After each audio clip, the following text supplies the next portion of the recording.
Welcome back to Studio F on Fast Times Willy B. We'll be reviewing Outside Providence for its 25th anniversary. Gentlemen, let's broaden our minds. Russell!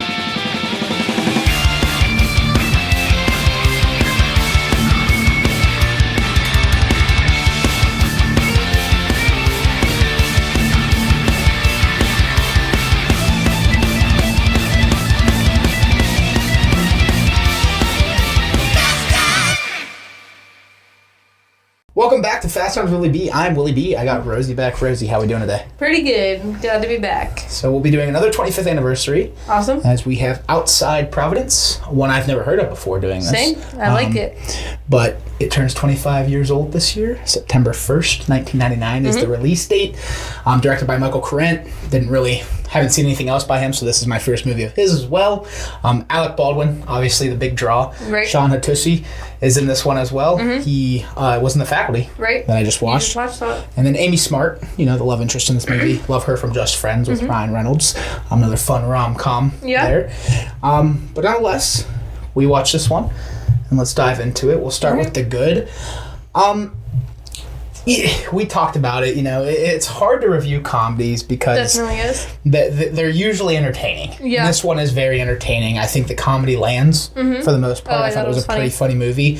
It's just it's a fun story. It has that same kind of mold as Dazed and Confused. I don't think it's nearly as good as a movie. Yeah, as it Dazed and Confused. definitely felt the vibe. But yes, you get that vibe in the sense that you have this group of potheads that get into some trouble, and he's sent to boarding school, and then he makes friends at boarding school that are also potheads, and then he falls in love. Yeah. And that's where, we kind of get the difference. This one follows Sean Hattusi's character, for the most part, Phil Dunphy, and his... Tim Dunphy, sorry.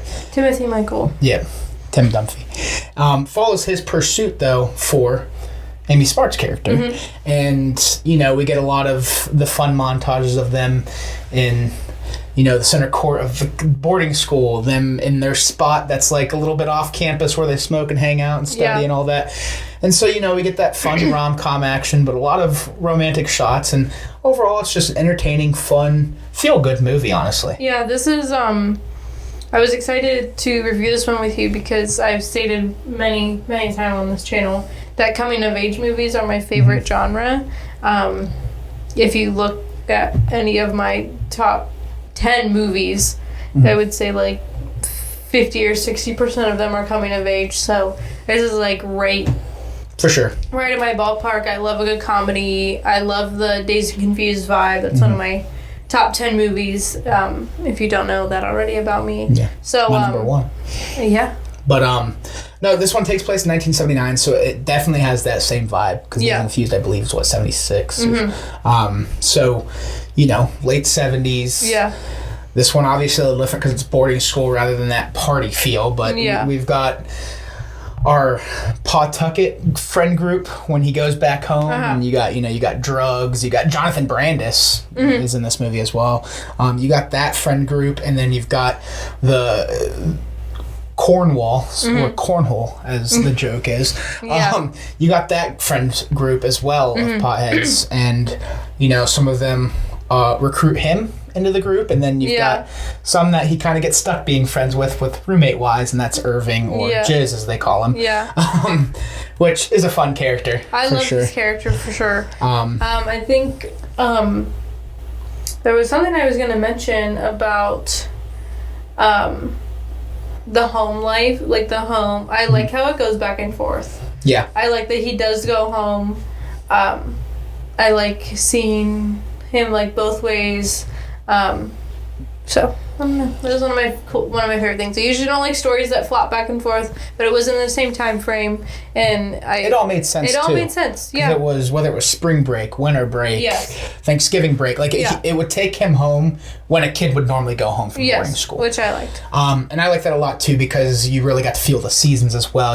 We get to experience Christmas morning, even though at the beginning of this movie you're thinking like his dad's a deadbeat, which you definitely get the vibe. His dad calls him dildo. His dad's always drinking with his friends, playing cards, and kind of pushes him to the wayside and idolizes his little brother, which, by the way, this movie starts with explaining how he got in a wheelchair and he was like, we were just playing football and he fell off the roof. Yeah. I'm like, okay, so you're playing football on the roof. But, yeah. So that's how Jackie was put in a wheelchair. But, the dad really idolizes Jackie, probably given the situation. Yeah, of course. And he looks at Dildo as this mistake, this guy that needs sent to boarding school because he's, can't lay off the dope. He has to cut his hair, like all of that. Yeah. And, you find out that his mom committed suicide. Mm-hmm. And so, it's just a rough situation. But each visit, things get better. Yeah, for sure. I wasn't sure how that was going to go. Alec Baldwin usually plays pretty... I think all of his characters in all his movies are very different. Yeah. I love seeing the younger Alec Baldwin, obviously, with Beetlejuice being one of my favorite movies in the whole entire world. It's cool to see him, middle age. Yeah. In this movie, which was kind of cool. As soon as we pulled it up on whatever streaming website we watched it on Prime Video, he was the banner, and I was like, oh. Yeah. I was like, oh, well, this is going to be a fun one. Yeah. And his character was great, so. Yeah. I like seeing them mold together as father and son. Christmas, we see a little bit where he gets the record, and he's like, Jackie got it too. Yeah, we have to all three share it. And then the spring break, they go to Florida, but when they come back, they have their conversation at the bar. And that's where we get a little deep with the mom, and we find out a little more about Mr. Dunphy's demons. Yeah. And how that affected him. Yeah. And I think that scene was probably my favorite scene in the movie. I think it has the most implication on the story itself. I think it pushes the arcs for both of those characters a lot. Mm-hmm. And it's kind of a tearjerker. It makes you feel sad for both of these guys. I would agree. One was a kid that lost his mom, and when you're a little boy and you're a mama's boy, and all of a sudden she's gone. Yeah. You don't know what she could have been doing wrong. At 8 years old. She's gone. Yeah. And you see your dad after and how it affected him, and you're like, oh, it was his fault. It was his fault. Just to find out that it was her own demons. Yeah. Yeah. And you mentioned your favorite scene. Mm-hmm. I have a favorite scene. Yeah, what's your favorite scene? The one where he's sitting in the dean's office at his boarding school or prep school. I guess it would really be kind of the same thing. Mm-hmm. And the dean, I believe, the fellow with the mustache, he was reading the letter from drugs. Oh, and he just you could see him just melting in his chair because he's pretty much criminalizing them by reading them this letter, but and the dean was technically you haven't done anything wrong. Drugs is a good friend. Yeah, he's technically you didn't do anything wrong, but we're gonna keep an eye on you because we know what you do at home with your friends at home, so we're definitely gonna keep an eye on you. But I just love how it goes back and forth, and he's just every frame he's sinking in. That was one of my favorite scenes. Another scene I liked a lot was the scene where he goes to get her back into college. Yeah, that was a good one. Where he's like, have you ever made a mistake that you wish you could go back and change? Mm-hmm. We'll take that to the board. I thought that was a really good scene. It gave me Good Will Hunting vibes, which is another movie I adore. Mm-hmm. Obviously, that movie is far better than this one. I'm not putting them on the same level by saying that. It just gave me those vibes and the romantic elements of this movie. Kind of this, not deadbeat, but this slacker character really pushing to help the girl out. Yeah. And you can tell that he's truly in love. Yeah. I just liked that scene a lot as well. There were some heavy scenes in this movie for it being, and you get that with coming of age, but of course there was definitely a lot of comedy. The comedy was good. But yeah, I mean, overall it was entertaining, a quick 90 minutes, and I had a fun time with it. Me too. We can hop over to the meh. Okay. One thing I'd put in the meh, I wish we got a little more out of Drug's death. I think that was brushed by a little too quick. I think just because maybe the dean didn't really want to, he didn't know how to say it, or, Well, no, not just that. When they're having that little ceremony for him, I get it. The friends that said something are deadbeats. They're losers, so that was quick. I wish we got a little more out of Dunphy, out of Dumph. Yeah. In the sense that, he says, what the hell? And then he leaves, but I wish we got a little more of a reaction, whether it was crying or... Because they were best friends. Yeah. They had that group, but him and Drugs were best friends. Right. So I wish we got a little more out of that. Yeah, I would agree.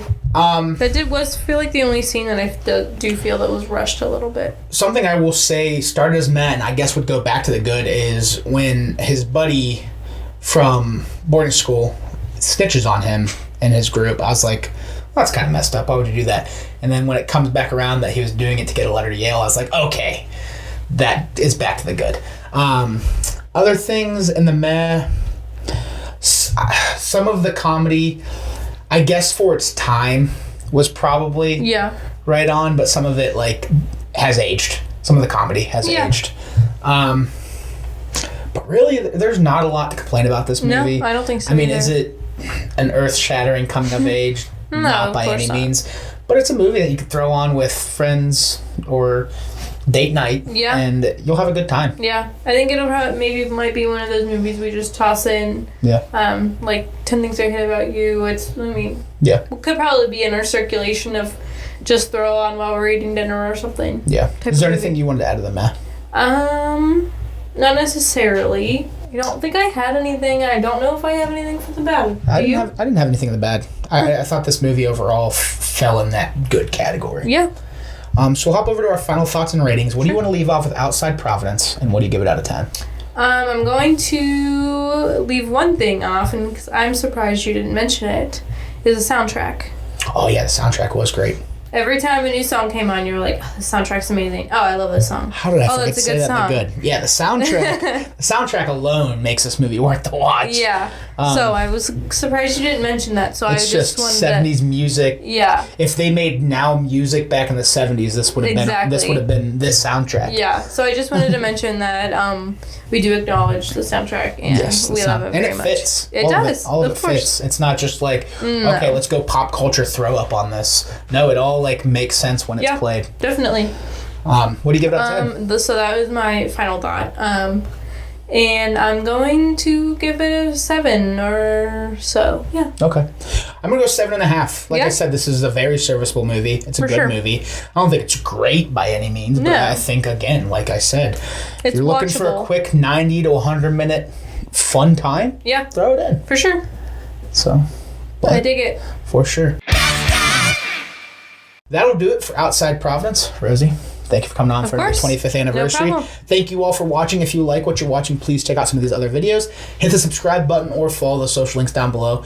And as always, go check out Outside Providence for its 25th anniversary. We'll talk to you all soon. Peace. Peace and love.